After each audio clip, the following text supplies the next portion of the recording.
Doctor Babasaheb Ambedkar. पुजारी कोणाच्या हाताखाली आहे? पुजारी ट्रस्टीच्या हाताखाली आहे. ट्रस्टी कोणाच्या हाताखाली आहे? ट्रस्टी राज्य सरकारांच्या हाताखाली आहे. राज्य सरकार कोणाच्या हाताखाली आहे? राज्य सरकार केंद्र सरकाराच्या हाताखाली आहे. केंद्र सरकार कोणाच्या हाताखाली आहे? केंद्र सरकार संसदेच्या हाताखाली आहे. आणि संसद कोणाच्या हाताखाली आहे? संसद राष्ट्रपतीच्या हाताखाली आहे. राष्ट्रपती कोणाच्या हाताखाली आहे? राष्ट्रपती संविधानाच्या हाताखाली आहे. मलाच नाही तर अख्ख्या जगाला माहिती आहे की संविधानाचं पुस्तक कोणाच्या हाताखाली आहे? तर डॉक्टर बाबासाहेब आंबेडकरांच्या हाताखाली आहे. मोठं किती होता आलं पाहिजे? तर डॉक्टर बाबासाहेब आंबेडकरांनी इतकं मोठं होता आलं पाहिजे. ज्या बाबासाहेबांना उंबऱ्याच्या बाहेर बसावं लागायचं, शाहूंनी मदत करावी. डॉक्टर बाबासाहेब आंबेडकर कोलंबिया विद्यापीठात शिक्षणाला जावेत आणि कोलंबिया विद्यापीठातून या देशात परत यावेत. आणि डॉक्टर बाबासाहेब आंबेडकरांची प्रेरणा एका बराक ओबामा नावाच्या पोरानं घ्यावी. आणि अमेरिकेमधला राष्ट्राध्यक्ष डॉक्टर बाबासाहेब आंबेडकरांची प्रेरणा घेऊन ते पोरगं व्हावं.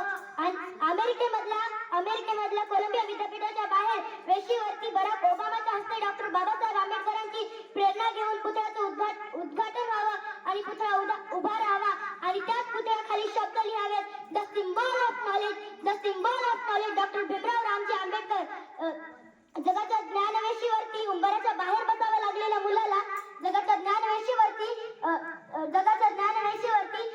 ज्ञान तीर्थ म्हणून शोभावं. मला वाटतं इतकं मोठं होतं आलं पाहिजे.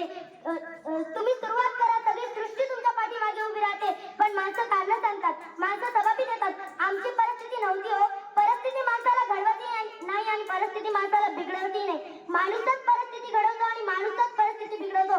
हीच सगळ्यात मोठी वास्तविक स्थिती आहे. आम्ही गरीब आहोत ना. अरे चांगलं आहे ना, श्रीमंत व्हायला तुला सर्वात उत्तम संधी मिळाली. नाही, मला जरा बुद्धी कमी आहे. उत्तम आहे ना, विद्वान व्हायला तुला मिळालेली सर्वोत्तम संधी आहे. अरे स्वतःच्या कमतरताना कधी कमीपणा समजेल का? बलस्थानात रूपांतर करा आणि त्याच बलस्थानाच्या बळावर स्वतःच्या कर्तृत्वाचा ध्वज रवा. हे यशाचं सर्वात मोठं सूत्र आहे. एक गोष्ट नेहमी लक्षात ठेवा, शांत समुद्र कधीही उत्तम खलाशी तयार करू शकत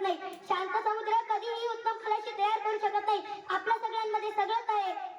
कदाचित सगळेच गुण आपल्यात नसतील, पण आपल्यात काहीच गुण नाही असं कधीच होत नाही. आपल्यात एखादा तरी अलौकिक गुण असतो.